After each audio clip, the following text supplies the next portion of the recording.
Meprani ini dilakukan pada waktu-waktu tertentu.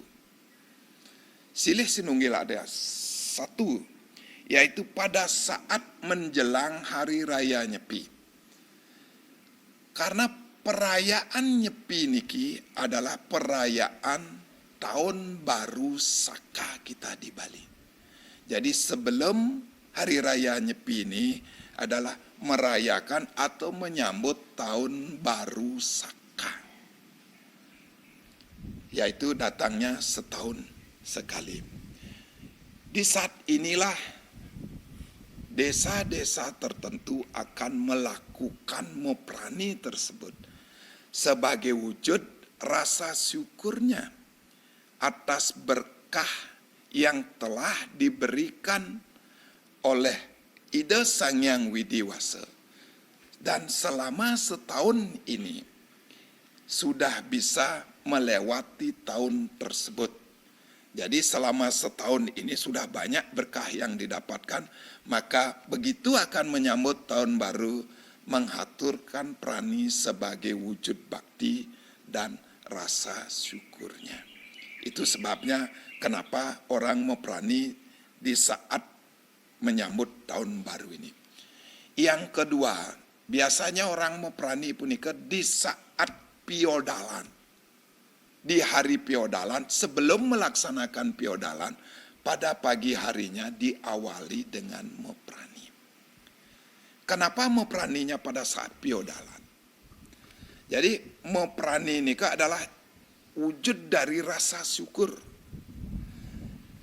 Di saat piodalan yang datangnya rutin setiap 6 bulan, Paukon, yaitu tahun Paukon atau setahun sekali yang disebut dengan tahun Saka, itu rutinitasnya inilah yang dipakai.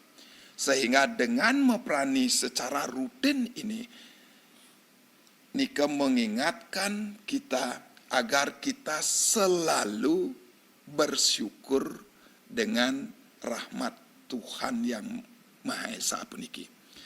Kemudian meprani itu dilakukan menjelang adanya karya yang besar, seperti karya ngenteg linggih. Nah, kenapa meprani di saat menjelang karya puniki? Sekali lagi Titiang katakan meprani ini adalah wujud syukur, karena kita mampu melaksanakan upacara yang besar dengan biaya besar, dengan pikiran yang luar biasa, napi wastana, pikiran yang biasa, yang besarnya, dan juga dengan tenaga yang begitu besarnya yang kita harus sumbangkan, yang kita harus persembahkan kepada beliau. Kita mampu melakukan ini, maka inilah yang perlu kita syukuri dengan meprani tersebut.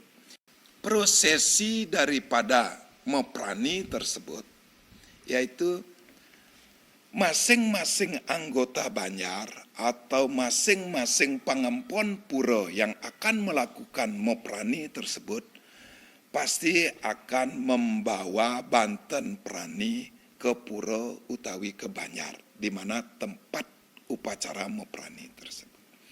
Nah, sesampainya di tempat meprani tersebut, banten prani akan ditaruh di bawah.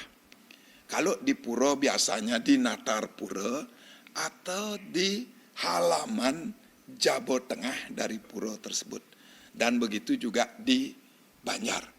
Jadi banten prani ini ditempatkan di bawah, di hadapan orang yang meprani tersebut. Masing-masing kramo yang melakukan upacara meprani tersebut.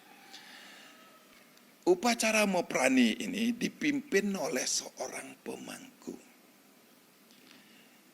Yang pertama, pemangku punika pasti akan ngastawa nedonang Ida Betara.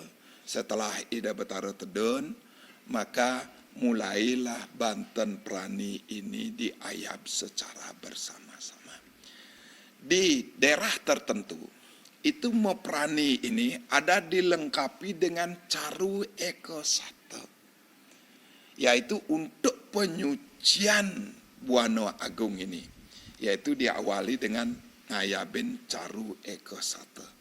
Sebelum mencaru ini, sudah tentunya diawali dengan pengersikan, yaitu membersihkan sarana-sarana upacara seperti Banten Prani ini dengan beliau kawanan, dur mengala, prayasita, dan pengulapan.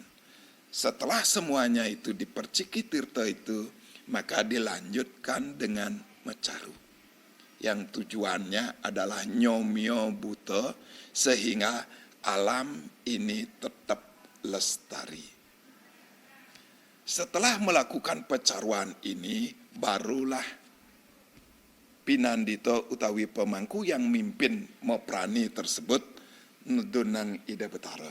Setelah Ida Betara tedun, maka Banten Prani ini diayab secara bersama-sama oleh orang yang Moprani ini. Setelah ngayab Banten ini dilanjutkan dengan pemuspan, agar iadnya ini Moprani ini presida sida sidaning don. Artinya adalah apa yang diharapkan dengan iadnya ini bisa diperoleh utawi bisa didapatkan. Nah, setelah melakukan persembahyangan ini, masing-masing krama utawi warga sane Moprani puniki akan ngelungsur atau menikmati praninya ini secara bersama-sama.